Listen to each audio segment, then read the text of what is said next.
Assalamu alaikum wa rahmatullahi wa barakatuh. Today I want to talk about divorce. The statistics out there is quite alarming when you see the high incidence of divorce in some countries as high as 70% of all marriages end in divorce. And then the great amount of people who simply opt not to marry, of course, is also on the increase, which is also, in a sense, damaging, at least in my opinion, to society, because, as it were, at least, marriage has been the cornerstone of any stable society and pretty much of any civilization. So when you don't have people getting married and having families, naturally, it spells out the beginning of the end anyway for a nation, as I've explained in a previous video. And so, how do we kind of solve this marriage crisis? And I would call that a crisis. And so I have some ideas, on that. And in order to sort of find out how we can solve some of the problems that results in divorce, we kind of also need to understand where these problems originate from, because in my parents' or grandparents' time, people generally got married and stayed married for a very long time. And of course, those who took vows, especially the Christian vows, which are basically premised on being married for a lifetime until death do us part, by and large took those vows very seriously. And it doesn't mean, by any measure that they had trouble-free marriages. It doesn't mean that life was often a bed of roses and it was hunky-dory, and therefore they could, stay married forever. It was more that they took their vows seriously, and they knew that it was imperative for them to therefore work on the issues they have within the marriage, since opting out was often not seen as a viable option anyway. But now we kind of developed a divorce culture, I think anyway, where people are like, no problem, if this doesn't work, well, I'll just get divorced. And at what point do you decide it's not working? And so this kind of is where, we need to figure out, where do you draw the line? So I'm going to give you some ideas basically, and this is for you people who are married out there and people who are looking to get married, and even people who are in a relationship that is very similar to marriage, meaning you're in a committed, long-term committed, exclusive relationship. This might also be for you. Okay, so firstly, when you get married to a person, you got to understand that that person is not going to be everything you want in another human being.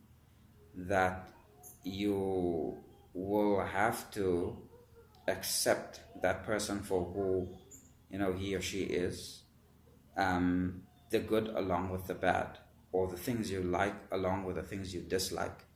And similarly, I think if you approach the marriage in a humble way with some humility, and realize that you too are not perfect as a human being, and that your partner has to deal with a lot in you that he or she may not necessarily like, you need to realize that there has to kind of be tolerance on both sides. The thing goes both ways. The equation goes both ways. So there may be things that you don't like in her, and there may be things that she doesn't like in you, but you didn't marry each other for what you dislike in each other, or what you might later discover that you dislike in each other, but you actually married each other for what you like in each other. So point one, basically, one of the things I would recommend in avoiding, a downward spiral in your relationship is to appreciate each other and to focus on the positive aspects of each other's characters and what each person brings to the table, and not to focus on the negative.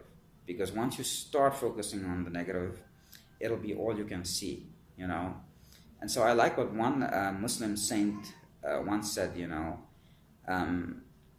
he said that if you see the rose and you focus on the beauty of the rose, the petals, then all you will be able to notice and to appreciate is the beauty of the rose. But if you're going to focus on the thorns of the rose, then it's going to keep bugging you that the rose have thorns, and all you're going to see are the thorns.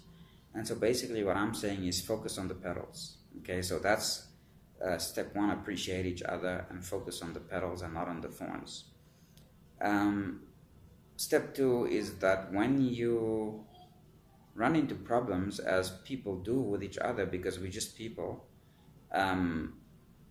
you try to resolve those problems within your relationship or your marriage.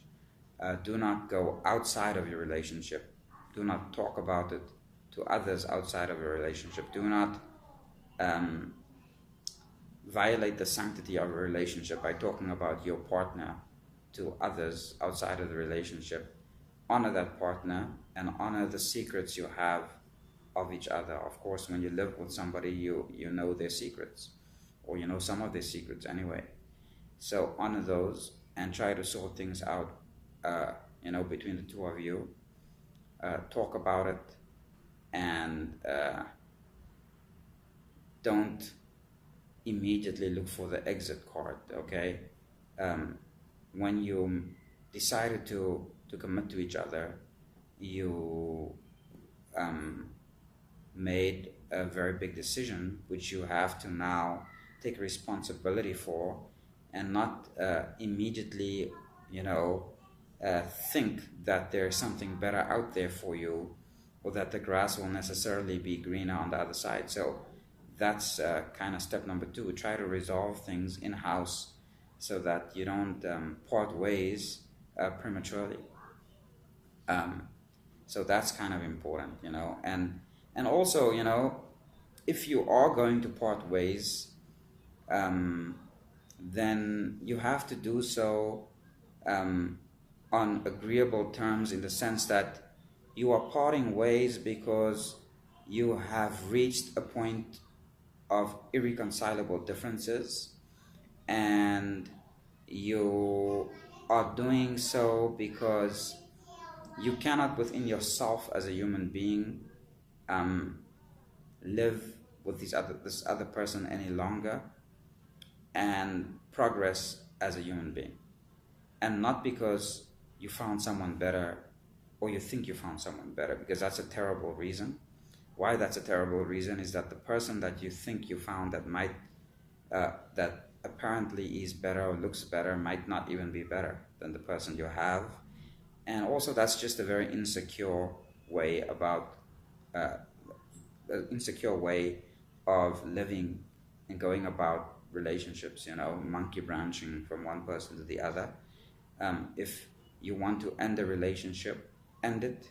Be by yourself for a while.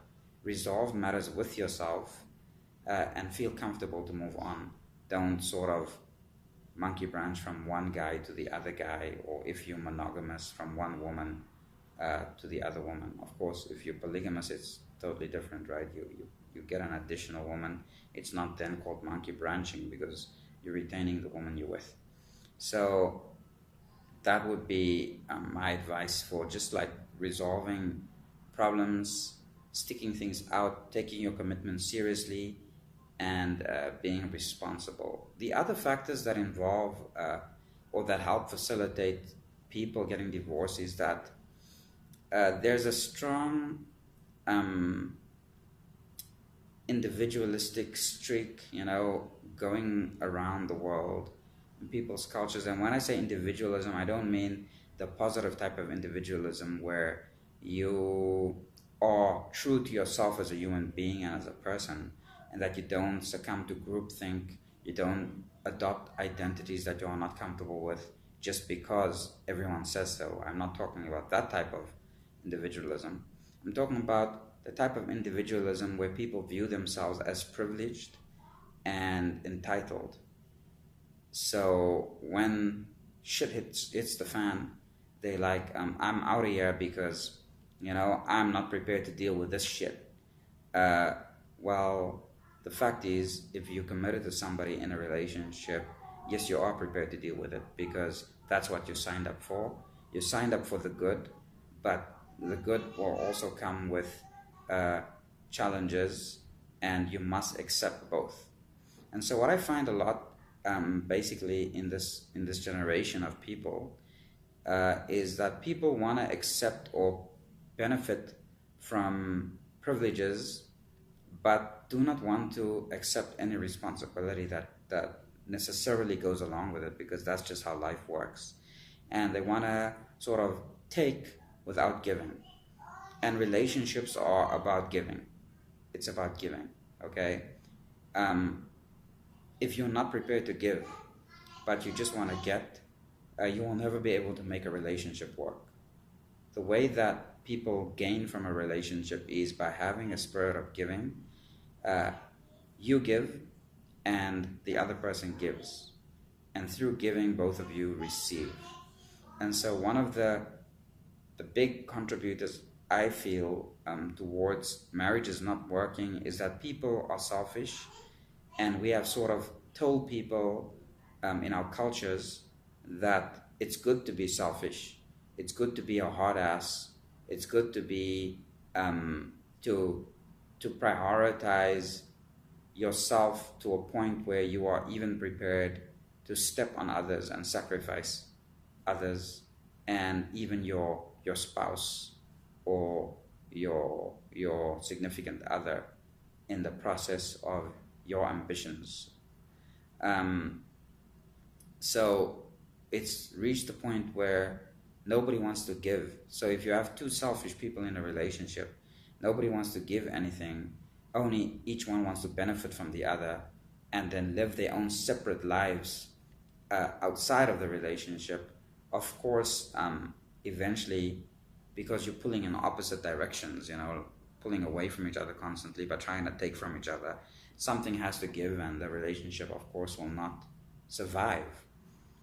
And so which brings me to another factor, and that is when you get into a relationship in the first place, when you marry someone in the first place, do you look for whether you have common goals, whether you practice or believe in common values, a common set of values and principles, and whether you have a similar outlook in life? Do you look for those things, or do you just fall in love and, oh, he's so wonderful, she's so wonderful, let's get married, or let's move in together, or let's have this committed relationship because we're so in love with each other?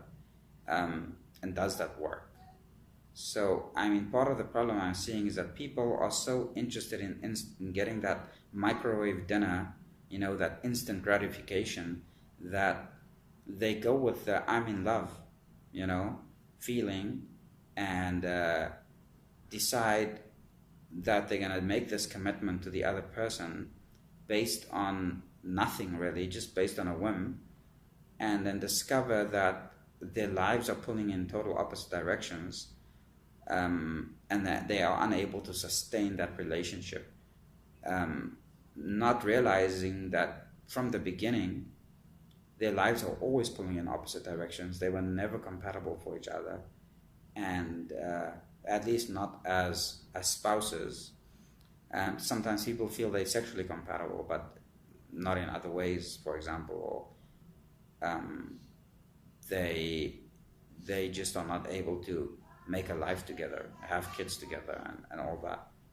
So what I also am basically saying is that be circumspect in who you choose as your partner. Know what your goals and ambitions are in life. Know what you want from yourself and your life, and then see if this other person fits in with those goals and ambitions. And I'm saying this, and this is especially true for men, because men are more stable in knowing what that is and in being able to stick to those things that they've decided upon, and less fickle than women generally tend to change their mind a lot. So if you have a strong, stable man who knows where he's going and what he wants, it also tends to ground the woman in her ambitions and what she wants, and she tends to be less fickle and more stable based on his stability. So yes, know what you want, know where you want to be, know what you want from yourself in your life, and then see if you can find a partner who fits in with you and what you want. And it's true for women too. When you know what you want and where you want to be and what your life ambitions are, and you're clear about that, you find someone who is able to help you facilitate that in your own life, while also knowing that you are able to help him facilitate what he needs in his life. And then this on the whole becomes a win-win situation, and less likely for people to divorce. And then finally, I want to say that divorce, as a last resort, is not necessarily a bad thing. Sometimes people are better off walking their separate ways than staying together and sticking it out in a turbulent situation that remains turbulent for a long period, for years, and they're not able to resolve very real differences, or they're not able to forgive mistakes that has taken place in the relationship, like having affairs and so on. Then if they must walk their separate ways, they should do so in a dignified way, in a way that is least destructive for the parties involved, and especially for the children involved in the relationship. So if you have kids and mom and dad goes to war, and they're on the war path with each other, it really tears the kids apart, it damages them, and they are the biggest casualties in that situation. I mean, obviously, ideally, the best thing is to stay together, but really, if it's gonna be better to walk away because the situation is just too unpleasant, then that, is perfectly fine, provided that it's done in a amicable way, in a way that preserves the dignity and honor of all parties, and especially is done in a way that creates a sort of smooth transition as far as possible for those kids, from having two parents that are together to being in a single parent situation, where one parent would only be visiting. So that's basically all I have to say about that. Thank you very much, and until next time.